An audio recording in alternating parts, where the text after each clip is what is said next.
우리 옆에 사람에게 한번 인사합시다. 사랑합니다. 축복합니다. 반갑습니다. 네, 반갑습니다. 우리 지난주 암송 구절이 있고 한데 우리 같이 한번 할까요? 시작.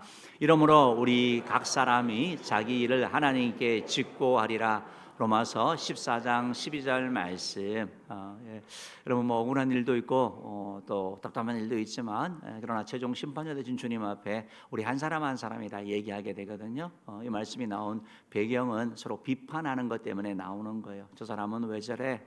저 집사님은 왜 저래? 어떤 자기 기준을 가지고 먹는 것 때문에 또 나를 지키는 것 때문에 비판하는 것에 대하여 비판하지 말라라고 하면서 우리 모두가 각자가 결국 하나님 앞에서 일을 직구하게 될 것이다. 하나님 앞에 우리가 고백할 거야 될 것이다 라는 말씀을 하고 있습니다. 이번 주 암송 구절 한번 볼까요? 봅시다. 시작. 믿음은 바라는 것들의 실상이요 보지 않는 것들의 증거니. 히브리서 11장 1절 말씀. 아멘. 우리에게 믿음이 무엇인지에 대한 말씀을 이렇게 하고 있습니다. 이번 이 말씀 가지고도 이번 한 주 묵상하면서 살아가는 저 여러분 되기를 주님으로 축복합니다. 이제 오늘 여러분과 함께 풍성한 삶의 비결은 확신을 갖는 것입니다 라는 제목으로 말씀을 조금 이렇게 나누려고 합니다. 오늘 확신을 갖게 된다는 첫 번째 부분을 이렇게 하고 다음 주에 두 번째 부분을 이렇게 진행을 해야 될 것 같습니다.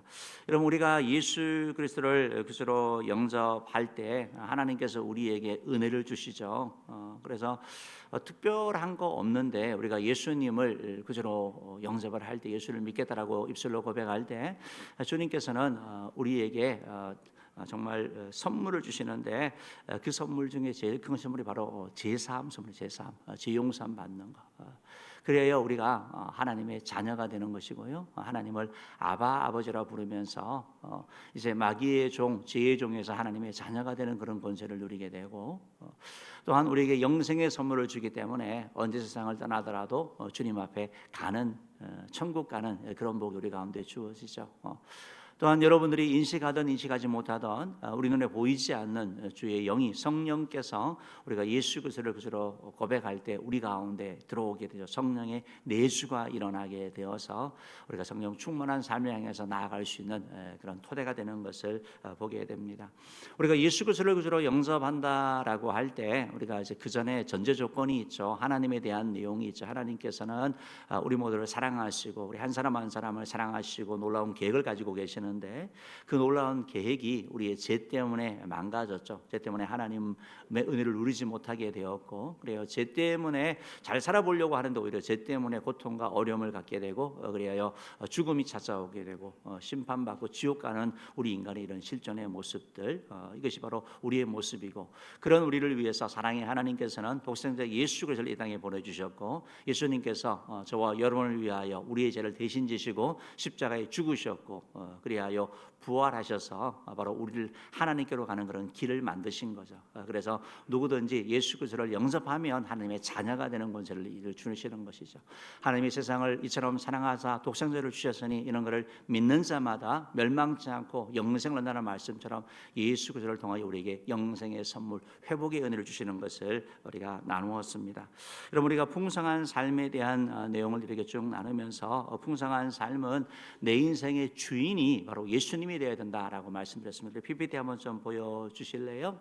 그래서 이것이 우리가 추구하는 바로 예수님께서 우리 삶의 중심이 되고 나는 예수님과 가까이 있는 친밀한 관계, 동행하는 그런 관계이고 그리하여 우리 삶에 무질서했던 모든 것들이 어떻게 보면 죄로 파괴되어졌던 것들이 회복되어지는 것을 말씀하고 있는 거죠. 그래서 사실은 저 그림은 우리가 예수 그리스도를 그리스도로 영접하고 예수님의 말씀을 따라 살아가고 또 주의 은혜 누리면서 이루어 가야 할 그러한 모습인 것을 우리가 생각하게 되는 것입니다.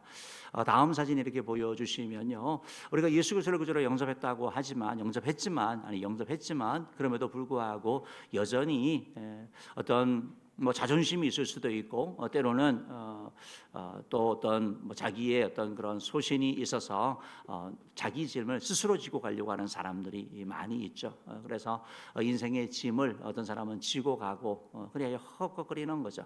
그리고 어떤 사람은 짐을 끌고 가기도 하고 어떤 사람은 짐을 바퀴로 밀어서 이렇게 가기도 하지만 어느 하나 안정이 보장되지 않는, 언제든지 넘어질 수 있고 언제든지 쓰러질 수 있는 수고하고 무거운 짐을 지고 가는 상황인 것을 보게 됩니다. 그래야 우리가 풍성한 삶을 산다라고 할 때, 아까 전에 그림처럼 예수님께서 우리 마음의 중심에 앉는다라고 할 때 그 그림은 어떤 그림이냐면 저런 그림이 아니라 바로 이런 그림이 되는 거죠. 그래서 예수님께 맡기는 걸 얘기를 하는 겁니다. 예수님이 내 삶의 주인이 되셔서 예수님이 이끌어 가시는 것이고, 나는 주님과 함께 주님의 말씀을 따라서 살아가는 걸 얘기를 하는 거죠.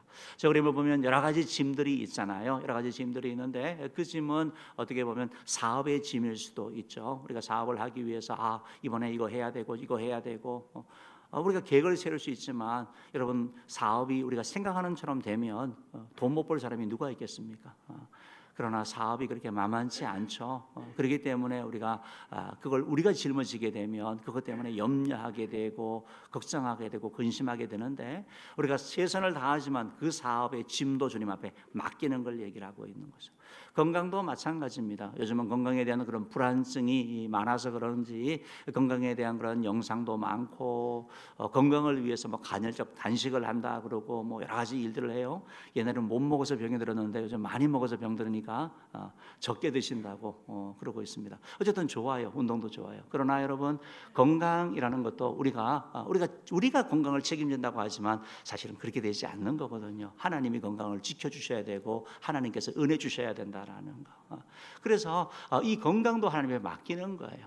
어떤 사람은 내가 건강 때문에 뭐 주의 일을 못하고 건강 때문에 기도를 못하고 하는데 그걸 맡기고 나가는 거예요.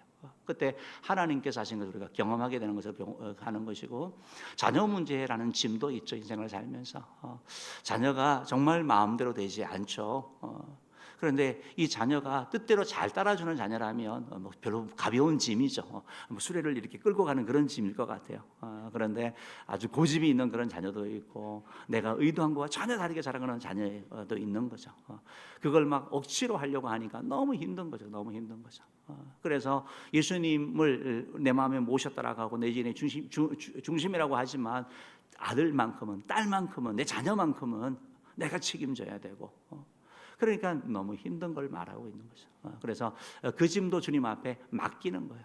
우리가 부모로서 최선을 다하지만 궁극적으로 하나님이 하셔야 되는 것을 우리가 고백하는 거고, 그때 우리 마음 가운데는 주님이 주신 기쁨과 감사와 은혜가 유지될 수가 있는데, 그것 때문에 막 걱정하고 막 그것 때문에 막 혼내기도 하고 막 싸우고 문제가 생기기 시작하면 마음의 평화가 사라져 버리는 것이고, 우리가 풍성한 삶이 아니라 정말 뭐 마음이 지옥과 같은 그런 삶을 살아서 불면증에 시달리기도 하고 또 뭐 정말 소화도 안 되고 그런 거 아니겠습니까? 그래서 우리가 궁극적으로 추구하는 삶은 뭐냐면, 아까 전에 그림 보시는 것처럼 예수님이 내 삶을 이끌어가는 거고, 예수님께서 수고하고 무거운 짐진 자들아 다 내게로 오라, 내가 너를 쉬게 하겠다고 말씀하셨는데 주님 앞에 맡겨야 되는 거거든요. 그때 진정한 쉼이 있다는 생각을 기억하시고, 혹시 내 삶 가운데 내가 맡기지 못하는 거, 뭐 죽음에 대한 두려움도 맡기는 거죠. 그래서 내가 몇 살까지 살지 모르지만, 그러나 내가 생명 있는 날까지 주를 위하여 사는 거고, 그 말씀은 천국이라는 확신을 가지는 것인데, 그게 막 두렵다. 그럼 주님 앞에 맡기시기를 바랍니다. 혹시 맡기지 못하는 부분이 있다면 정말 주님 앞에 맡김으로 말미암아 그림에서 보는 것처럼 이런 풍성한 삶이 여러분 가운데 이루어지기를 축복합니다. 예수님께서 내 삶의 중심에 찾아오게 될 때, 내 마음에 있게 될 때 나타나는 현상이라고 할까요? 그 가운데 하나는 뭐냐면, 풍성한 삶의 비결은 뭐냐면, 말씀드렸던 것처럼 하나님의 말씀에 대한 태도가 달라진다고 말씀드렸죠. 그러니까 성경이 같이 써지는 거예요. 예수 믿지 않는 사람들에게 성경은 그냥 책이에요. 그러나 예수 믿는, 예수 생명이 있는 우리에게는 이건 생명의 말씀이 되는 거예요. 우리의 영혼의 양식이 되는 거예요. 성경의 내용이 달라지는 거. 왜? 예수님께서 내 삶의 중심이기 때문에. 도대체 예수님이 뭐라고 말씀하시는가, 하나님의 뜻이 무엇인가, 하나님이 어떻게 이끌어 가시는가, 여기에 대해서 우리가 관심을 가시는 걸 얘기하는 겁니다. 그래서 말씀에 대한 태도가 달라질 뿐만 아니고 말씀을 통하여 우리 삶을 바꿔가는 거죠. 전에 예수님이 내 중심이 아닐 때는 내가 내 생각을 따라 살았지만, 이제 말씀을 통하여 말씀의 가치관으로 나를 변화시켜 나가는 걸 얘기를 하는 거죠. 마귀는 계속해서 우리의 풍성한 삶을 뺏으려고 계속해서 옛날 삶으로 제약된 삶을 우리를 이끌면서 제약으로 유혹하거든요. 그때 물리칠 수 있는 것이 바로 말씀의 검이죠. 그래서 하나님의 말씀이 이게 생명의 말씀뿐만 아니라 마귀를 무찌르는 그러한 검이 된다는 사실을 기억하고 말씀을 통해 우리 자신을 점검해 나갈 때 우리가 풍성한 삶을 살게 된다라고 배웠습니다. 또한 한 가지 더 말씀을 하면서 우리가 예수님이 내 삶의 중심이 될 때 기도에 대한 태도가 달라진다라고 말씀을 드렸습니다. 그래서 하나님께 기도하는 시간이 낭비가 아니고 가장 소중한 투자가 되는 것이고 눈물의 기도는 땅에 떨어지지 않는다는 것을 내가 믿는 것이죠. 이런 믿음이 생기는 것이죠. 그래서 하나님 앞에 기도하려고 애쓰고 노력하는 거죠. 시간이 나서 기도하는 게 아니라 시간을 만들어서 기도하는 거죠. 왜냐하면 그 시간은 소중한 시간이고 그 시간은 하나님의 은혜를 누리는 시간이기 때문에 그렇다는 것이죠. 그래서 내 삶의 육적인 필요만 구하는 것이 아니라 의식주만이 아니라 영적인 필요와 정서적인 이런 필요까지 볼 수 있는 눈이 열리는 것이죠. 여러분, 우리가 정말 어려울 때는 먹고 사는 것 때문에 싸우지만 먹고 사는 문제가 어느 정도 해결되고 나면 그 다음엔 내면의 상처 때문에 싸우는 거거든요. 우리 속에 있는 그런 쓴뿌리들, 우리 속에 있는 감정의 그런 상처들, 이것들이 계속해서 우리를 지배하는 걸 보게 되는 것입니다. 과거에 받았던 어떤 그런 학대가 될 수도 있고 섭섭함이 될 수도 있고 어떤 그런 것들이 우리 삶을 이끌어가는데 우리가 하나님 앞에 기도하고 내려놓을 때 우리가 풍성한 삶을 누리게 되는 거거든요. 정말 오래전에 받았던 그 상처 때문에 계속 그걸 가지고 살아가면 너무 힘든 거죠. 주의 풍성한 삶을 누리지 못하는 거죠. 그래서 우리가 육적인 것만 아니라 영적인 것, 또한 뭐 감정적인 것, 정서적인 것도 우리가 필요를 찾아봐야 되고 아셔야 되고 그걸 위해서 우리가 지혜를 구하는 것. 그래서 하나님께 믿음으로 구할 때 하나님께서 우리가 풍성한 삶을 주신다라고 말씀 배웠습니다. 이제 오늘이 바로 이제 확신에 대한 말씀을 이렇게 조금 나누려고 하는데, 여러분, 풍성한 삶의 비결은 확신을 갖는 거거든요. 확신을 갖는 거, 확신을 가질 때 우리 삶이 달라지는 것을 이렇게 보게 되는데요. 여러분, 에베소서 1장 7절 말씀 한번 이렇게 좀 볼게요. 한번 읽어봅시다. 시작. 우리는 그리스도 안에서 그의 은혜의 풍성함을 따라 그의 피로 말미암아 속량 곧 죄 사함을 받았느니라. 그럼 우리가 예수님을 믿으면 죄 사함을 받을 것인가요? 받았나요? 받았나요? 이걸 잘 보셔야 돼요.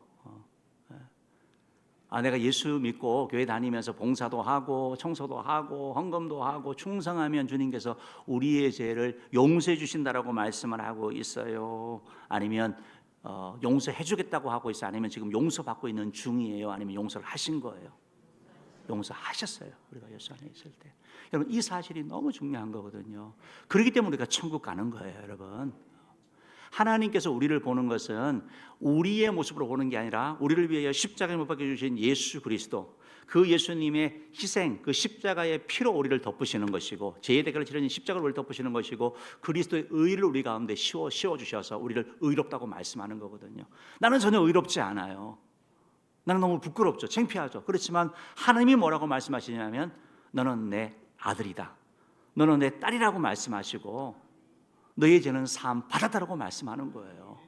여러분, 이게 우리에게 주는 선물이라는 거예요. 그런데 우리가 이거 확신을 가져야 되는데, 마귀가 어떻게 하냐면 우리가 풍성한 삶을 살지 못하도록 한다고 말씀드렸죠. 그러니까 이 사실에 대하여 잘 안 믿어지게 하든지 하나님이 주신 이 특권을 누리지 못하게 한다라는 거예요.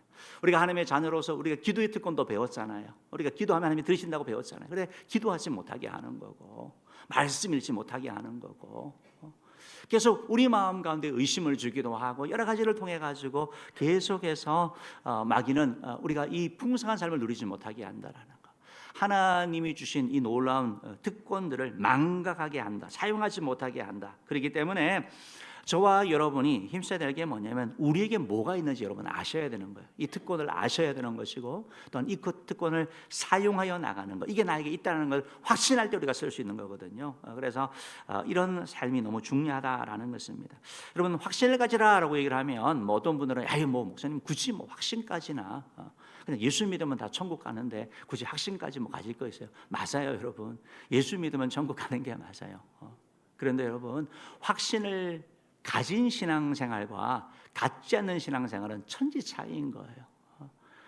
확신을 갖지 못하는 신앙생활은 늘 자기 중심의 삶을 살게 되는 것이고, 확신을 가지게 되면 우리의 삶의 목표는 구원이 아니에요. 이미 구원 받았기 때문에 우리에게 구원을 주신 주님이 기뻐하는 삶, 주님께 영광 돌리는 삶, 주님 앞에 함께하는 그런 삶, 가치 있는 삶, 상급받는 삶을 향해서 나아가는 것이 되기 때문에 여러분 확신을 갖는다는 것이 너무 중요해요. 여러분 확신이라는 단어가 뭐 우리 사람과의 관계에서도 그렇잖아요. 어떤 물건을 팔러 왔는데 이분이 뭐 쭈뼛쭈뼛하면서 뭘 설명을 하는 거예요. 그러면 여러분 어떤 생각이 드세요? 저거 좀 이상한 거 아니야? 그런 생각이 들잖아요. 물건을 팔 때도 여러분 확신이 중요한 거거든요. 그래서 이런 얘기도 있어요. 군중은 논리를 듣는 게 아니라 확신으로 인해서 더 많은 설득을 받는데요. 여러분 이게 일반적인 군중심이라고 표현되는 거거든요. 그러니까 우리가 떨어져서 보면 우리 정치인들도 보면 좀 말도 안 되고 막 그렇잖아요. 근데 사람들은 그걸 보는 게 아니라 막 확신 있게 막 얘기하잖아요. 그 말 듣고 다 따라가고 있다는 이게 심리를 얘기를 하고 있는 거거든요. 여러분 그래서 확신이라는 것은 우리가 일반적으로 사회에서도 성공하는 데 아주 중요한 요소예요. 내가 하고 일, 내 자신에 대해서도 확신을 가질 때 우리가 좀 이렇게 열매를 맺는 것처럼 신앙생활에 있어서도 확신이 아주 중요하다라는 것입니다. 어떤 분이 이런 글을 썼어요. 저는 교회에 다닌 지 수년이 되었지만 구원의 확신이 없습니다. 구원의 확신을 가지고 천국에서의 삶을 소망하며 기쁘고 즐겁게 살아가는 성도들을 보면 너무 부럽습니다. 갖고 싶은데 안 가져진다라는 거예요. 그렇기 때문에 여러분 확신이라는 것이 아주 중요해요. 그래서 구원의 확신이 없다고 해서 천국 못 간다는 말이 아니고 구원의 능력, 구원의 기쁨, 구원의 즐거움, 감사 그리고 더 나은 삶, 그 삶을 향해서 풍성한 삶을 향해서 나아가는 길이 바로 확신에서 시작된다라는 걸 여러분 기억하시면 좋겠습니다. 우리가 확신을 가질 때 여러분 기도 응답에 대한 확신을 가질 때 우리가 기도하는 거 아니겠습니까? 성경이 하나님의 말씀이라는 걸 믿을 때 우리가 기도할 수 있는 거 아니겠습니까? 여러분 사도 바울 같은 경우도 로마 감옥에 갇혀 있으면서 그가 계속하면서 내가 몸을 떠나면 주와 함께할 거다라고 그렇게 바라봤던 것이고 내가 의의 멸관을 받는다 이런 확신을 가졌기 때문에 고난과 역경 가운데 굴하지 않았던 거거든요.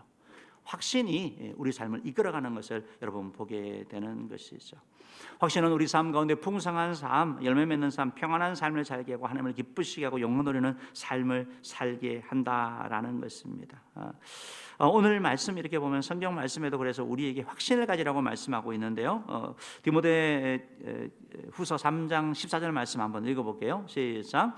그러나 너는 배우고 확신한 일에 거하라. 너는 내가 누구에게서 배운 것을 알며. 그러니까 너는 배우고 확신한 일, 구원의 확신, 말씀의 검, 풍성한 삶, 배운 것을 가지고 여러분 확신한 일에 거하라고 말씀하고 있는 거예요.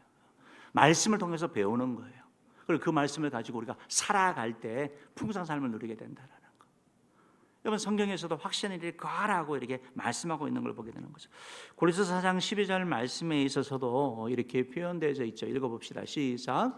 그리스도 예수의 종인 너희에게서 온 에바브라가 너희에게 문안하느니라. 그가 항상 너희를 위하여 애써 기도하여 너희로 하나님의 모든 뜻 가운데에서 완전하고 확신 있게 서기를 구하나니. 아멘. 네. 하나님의 모든 뜻 가운데서 완전하고 확신 있게 서기를 구한다. 여러분 그래야지 하나님이 기뻐하는 삶을 살 수 있어요. 어떤 그 토마스 구돈이라는 분이 이런 말을 했는데요. 확신은 성도로 하여금 10배나 더 하나님을 위해 살게끔 만든다라는 거예요. 확신이 있으면 달라진다는 태도가 달라지고 자세가 달라지고 목표가 달라지는 걸 말하고 있는 거예요. 그렇기 때문에 확신에 서라고 성경에서 계속해서 말씀하고 있다라는 것입니다. 그렇다 그러면 우리가 확신 가운데 오늘 특별히 한 가지를 살펴보려고 하는데 바로 풍성한 삶의 비결은 바로 구원의 확신을 가지는 거예요. 구원의 확신을 가지는 거. 여러분 구원의 확신은 가장 중요한 거예요. 가장 핵심적인 거예요. 이 구원의 확신이 토대가 되어야지 그 다음에 다음 단계로 나아갈 수 있고 주의 은혜를 누릴 수 있다라는 거예요. 이것이 너무나 소중하기 때문에 마귀는 계속해서 이 구원의 확신을 흔들어요. 구원의 확신을 흔들어요. 그래서 우리가 구원받은 하나님의 자녀로 살기보다는 늘 구원에 대하여 불안한 가운데 살아가게 하는 것을 보게 되는 것입니다. 여러분 성도가 구원의 확신을 가질 수 있을까요? 여러분 어떻게 생각하세요? 이것이 신학적으로 이렇게 얘기되기도 했던 것 같아요. 사람들에게도 성도들에게도 이렇게 질문을 해보죠. 여러분 구원의 확신이 있습니까? 라고 물으면 네 가지 답이 나와요. 한 가지는 구원의 확신이 있습니다. 오늘 죽어도 천국 갑니다. 두 번째는 아닙니다. 또 세 번째는 잘 모르겠습니다. 죽어봐야지 압니다. 하나님께 달려있으니까 상당히 똑똑한 분이죠. 그렇게 얘기하고 또 어떤 분들은 왔다 갔다 합니다. 어떨 때는 구원받은 것 같고 어떨 때는 못 받은 것 같고. 여러분 이 네 가지로 답되지 않아요? 보통 이렇게 되거든요. 구원의 확신을 가질 수 있는가? 이게 신학적으로도 계속 논쟁이 되었던 거거든요.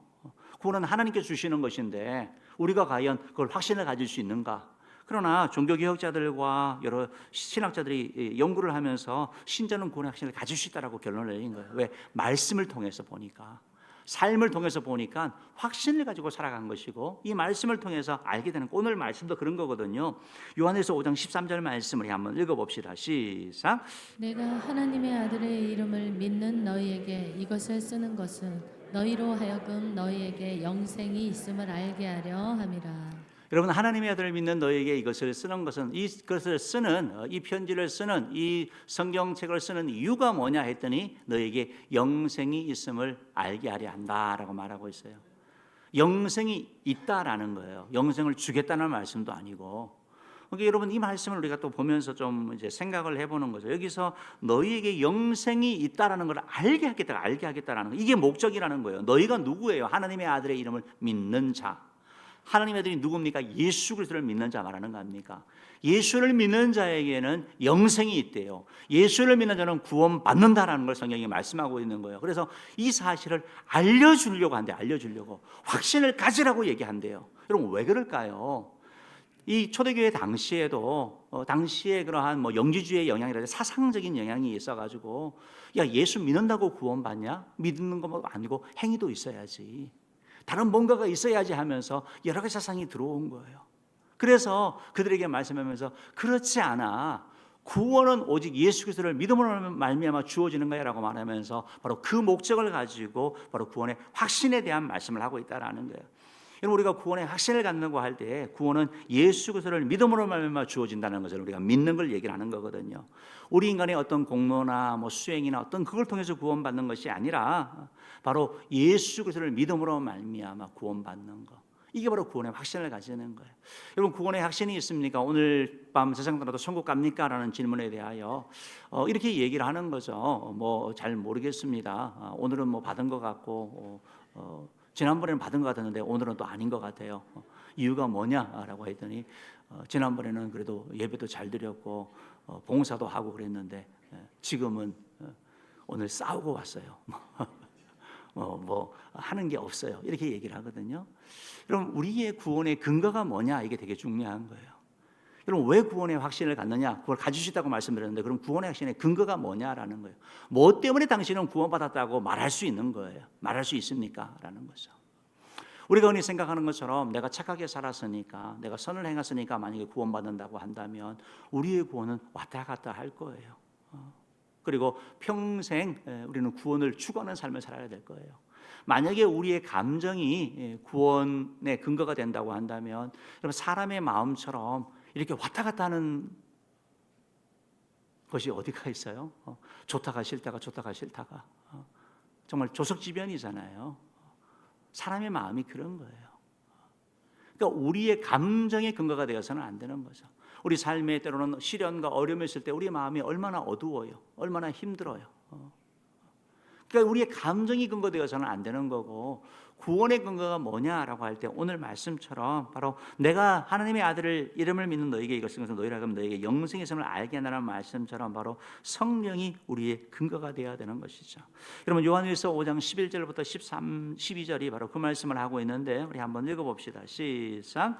또 증거는 이것이니 하나님이 우리에게 영생을 주신 것과 이 생명이 그의 아들 안에 있는 이것이니라. 아들이 있는 자에게는 생명이 있고 하나님의 아들이 없는 자에게는 생명이 없느니라. 아멘. 이 말씀을 여러분 보면서 이렇게 좀 잘 기억을 하면 좋을 것 같아요. 구원의 근거가 도대체 뭐냐라는 거예요. 구원의 근거가 만약에 구원의 근거가 내가 목사님 자녀인데요, 우리 장모님이 우리 할아버지인데요, 우리 어머니가 전도사님이에요. 우리가 4대째 예수 믿는 집이에요. 이걸 통해서 여러분 구원받지 못하죠. 그것은 믿음의 가문을 얘기를 하는 거겠죠. 내가 주를 위해서 새벽 기도도 하고 청년회 회장도 하고 뭐 셀리도 하고 열심히 봉사하고 있습니다. 그걸 통해서 여러분 구원의 근거가 되는 건 아니죠. 구원을 통해서 나타나는 구원의 증거일 수는 있지만 그것이 근거가 되는 건 아니에요. 내가 구원받았기 때문에 한다라고 말할 수 있지만 그걸 통해서 우리가 구원받았다라고 말할 수는 없는 거예요. 오늘 말씀을 다시 한번 이렇게 보면서 11절 말씀에 있어서 한번 다시 한번 봅시다. 여러분 오늘 말씀을 이렇게 보면서 항상 말씀을 가지고 우리가 좀 생각을 해 나가야 되는데요. 영생은 누가 주신다고 말씀하고 있어요? 예, 성경을 가지고 보시는 거죠. 영생은 누가 주신대요? 하나님이 주시는 거예요. 우리가 따는 거 아니에요. 우리가 획득하는 거 아니에요. 우리의 노력이나 우리의 감정이나 우리의 수행이나 우리의 지식으로 우리 구원받는 거 아니에요. 그렇기 때문에 모든 다른 종교는 행함을 통해서 구원받는다고 가르치거든요. 그러니까 자꾸 그 세상에 우리가 영향 가운데 오는 거예요. 왜 풍성한 삶을 못 사는 거예요? 나는 예수를 믿으면 구원받았는데 계속 네 삶을 보니까 네 행위를 보니까 구원받은 삶처럼 못 살잖아요. 그러니까 마귀가 무슨 생각을 주는 거예요? 너 구원 못 받았어. 구원에 불안을 주는 거죠. 너 지옥 가. 이런 생각을 주는 거거든요. 그렇기 때문에 여러분 구원의 확신을 갖는 거 이게 너무 중요한 것이고 구원은 누구로부터 주어지느냐 바로 하나님이 우리에게 주신다는 하나님이 주신다는 사실. 이 사실을 여러분 꼭 그렇게 기억하셔야 되는 거예요. 그러니까 하나님께 보이면 돼요. 하나님께 잘 보이면 되고 하나님의 방법대로 하면 되는 거예요. 그런데 여러분 누구에게 생명을 준다고 말씀하고 있어요? 그 생명이 어디 있다고 말하고 있어요? 그의 아들에게 있대요. 그 아들이 누굽니까? 예수님 안에 있다는 거예요. 그러니까 예수님을 믿는 자에게 영생을 준다. 예수님을 믿는 자에게 구원을 주신다라고 주님께서 말씀하고 있는 거죠. 13절 말씀도 보면 이렇게 표현되어져 있잖아요. 한번 읽어봅시다. 시작. 13절 말씀 읽어볼게요. 시작. 내가 하나님의 아들의 이름을 믿는 너희에게 이것을 쓰는 것은 너희로 하여금 너희에게 영생이 있음을 알게 하려 함이라. 하나님의 아들을 믿는 거 동일하게 넣어가지고 12절 말씀도 한번 다시 볼게요. 12절 말씀 볼게요. 12절 다시 한번 더 죄송합니다. 12절 말씀 한번 더 볼게요. 아들이 있는 자에게는 생명이 있고 하나님의 아들이 없는 자에게는 생명이 없느니라. 여러분 여기 아들은 예수님을 말씀하는 거거든요. 아들이 있다라고 말하는 아들 예수님을 믿는다라는 거예요. 예수를 믿는 자에게 생명이 있는 것이지 교회를 위하여 내가 헌신하고 충성하고 봉사한 자에게 생명이 있느니라 직분을 받아야지 생명이 있느니라 말씀하지 않아요. 성경 말씀은 바로 우리가 예수 그리스도를 구주로 영접할 때 예수님을 믿는 자에게 바로 영생을 주신다라고 말씀하고 있다라는 것입니다. 여러분 그렇기 때문에 이 사실을 우리가 기억을 하면서 영생은 하나님이 주시는 것이고 영생은 하나님의 방법이 뭐냐? 하나님은 예수를 믿는 자에게 아들이 있는 자에게 영생을 주신다고 말씀하셨는데 바로 내가 예수 그리스도를 구주로 영접했으면 나에게 영생이 있다는 사실을 우리가 믿는 자가 되어야 되는 것이죠. 그래서 우리의 이 구원의 근거는 선한 행위나 감정이나 다른 어떤 것이 아니라는 것을 여러분이 기억하셔야 되는 거예요. 우리가 하나님이 우리에게 영생을 주셨다. 사실 믿기가 어렵죠. 받아들이기가 어렵죠. 그래서 토레이 목사님이 이런 얘기를 하셨어요. 어떤 죄인이 정말 나쁜 죄인이 사형 선고를 받았어요. 그래서 스스로 생각하기도 나는 죽어 마땅해라고 생각을 한 거예요. 죽음 날을 기다리고 있는데 어느 날 교도소로 편지가 오는 거예요. 그것이 뭐냐면 사면장이에요. 사면장. 용서해 준다는 거예요. 구해 준다라는 거예요. 자기가 생각할 때 도저히 믿을 수가 없어요. 받아들일 수가 없어요. 함께 있는 제수에게 얘기하는 거예요. 야, 우리를 살려준다는 이걸 믿을 수 있냐?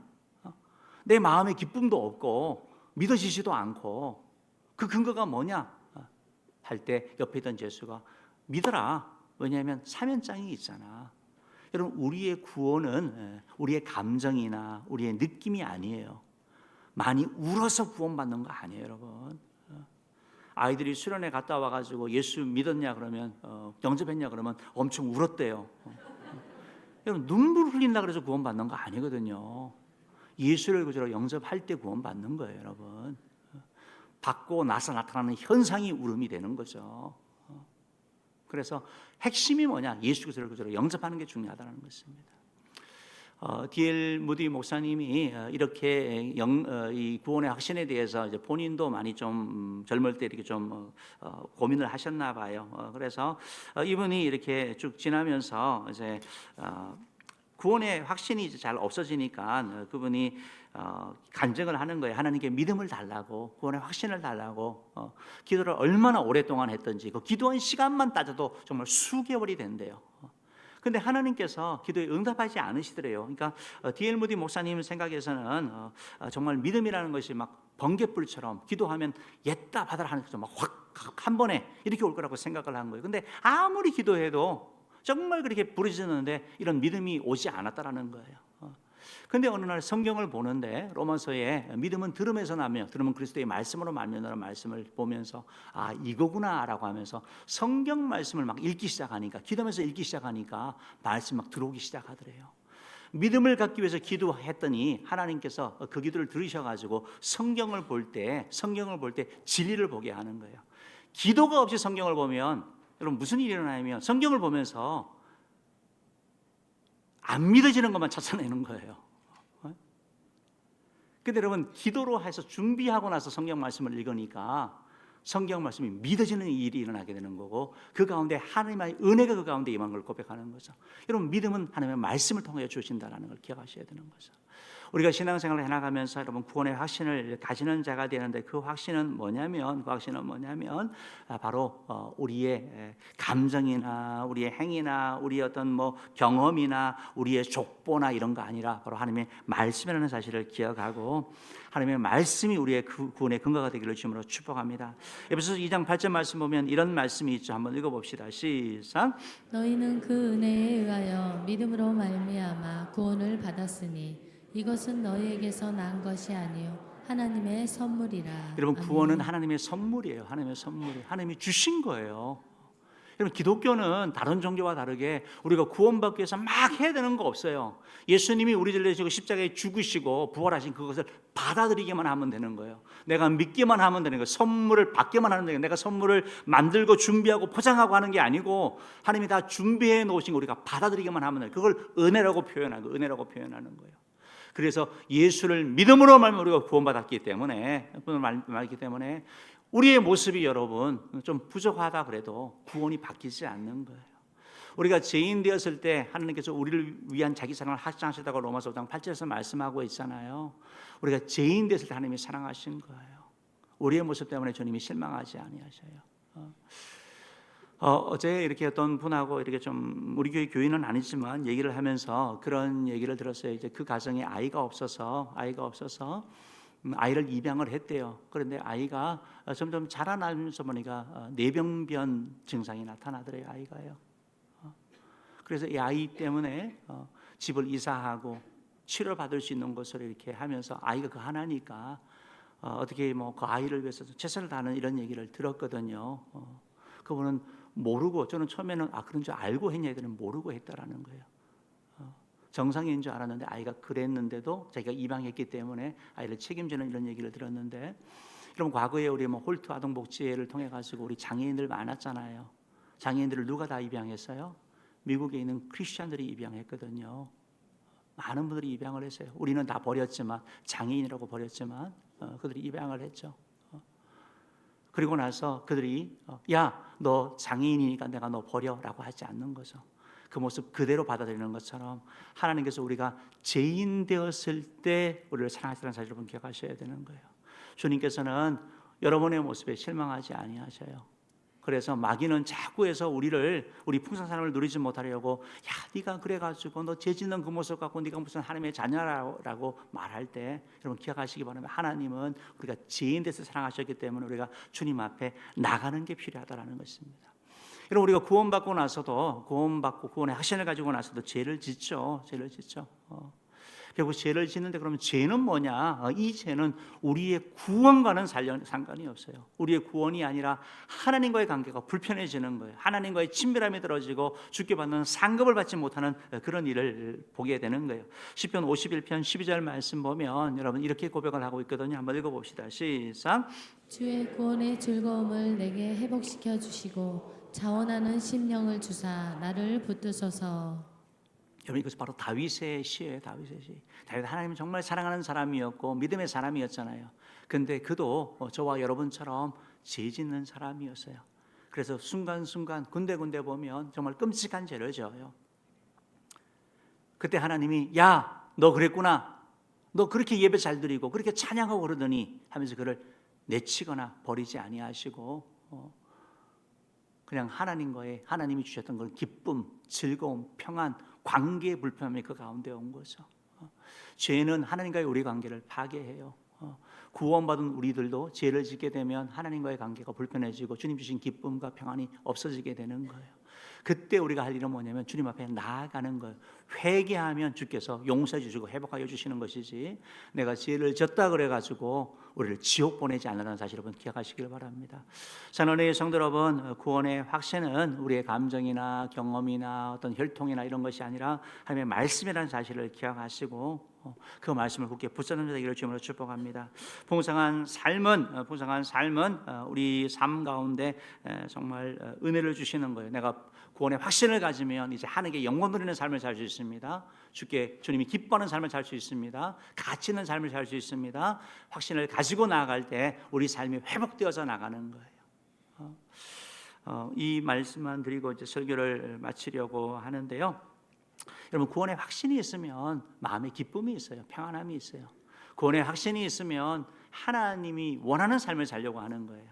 죄를 멀리하는 삶을 살고 죄를 짓기도 하지만 복음을 전하는 삶을 살아가는 거죠. 당당한 거죠. 죽음을 두려워하지 않게 되는 것이죠. 여러분, 요한 웨슬레라는 분이 있었는데 이분이 이제 선교 조지아 지역에 선교도 하고 이랬던 분이잖아요. 이분이 어느 날 선교를 마치고 선교를 실패하고 나서 이제 대서양을 건너서 배를 타고 오는 그때였다고 해요. 근데 배가 큰 풍랑이 만났나 봐요. 그러니까 배가 너무 막 정말 침몰 일부 직전까지 이렇게 가니까 배가 완전히 그냥 아수라장이 된 거예요. 근데 이 사람도 선교사이고 신학 훈련을 다 받았지만 그 가운데 막 본인도 막 죽음에 대한 두려움 가운데 떠는 거였죠. 근데 보니까 한 무리의 사람들이 모여가지고 찬양하고 있는 거예요. 그 풍파가 일어나는 환란 가운데 요동하지 않는 사람들이 있는 거예요. 마치 구원의 확신을 가진 은혜교회 성도들처럼 몰입한 교도들이었거든요. 그들은 하나님께 달려 있다라는 거예요. 우리의 생명이 만약에 생의 마지막에 온다고 하면 그건 천국에 가는 것이고, 살려주신다면 주를 위해 살겠다. 어차피 그 상황 가운데 하나님의 확신, 하나님의 인도에 대한 확신과 바로 구원의 확신을 가진 그 모습을 바라보면서 이 웨슬레는 바로 공부를 했는데 머리로만 공부한 거예요. 그러니까 믿지를 않은 거였죠. 알고는 있었는데 그걸 보면서 큰 충격을 받게 되고 구원의 확신이 도대체 뭔가 고민하게 되고, 그러면서 마틴 루터의 로마서 말씀을 읽으면서 구원이 믿음으로 말미암아 주어진다는 사실을 깨닫고, 자기의 행함이나 다른 어떤 것이 아니라 바로 믿음으로 말미암는 사실을 깨닫고 그가 바로 종교개혁을 해나가는데 그 복음을 전하는데 전도자가 되는데 그에게 쓰임받게 된 것을 보게 되는 것입니다. 사랑하는 성도 여러분, 로마서 10장 9절 말씀 읽고 설교를 마치겠습니다. 같이 한번 읽어봅시다. 시작.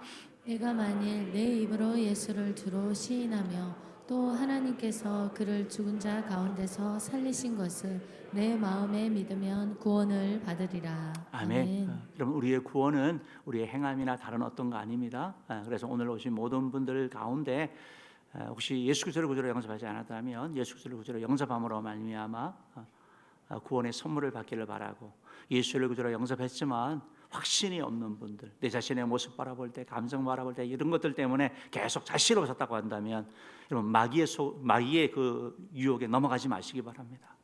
하나님은 우리에게 구원을 믿는 자에게 주신다고 하셨지 착하게 사는 자에게, 봉사하는 자에게, 헌신하는 자에게 준다고 말씀하지 않았어요. 우리 헌신은 구원 받았기 때문에 하는 사실을 기억하시고 구원의 확신을 가지고 주를 위하여 삶을 살아가는 저희 여러분 되기를 주님으로 축복합니다. 기도하겠습니다.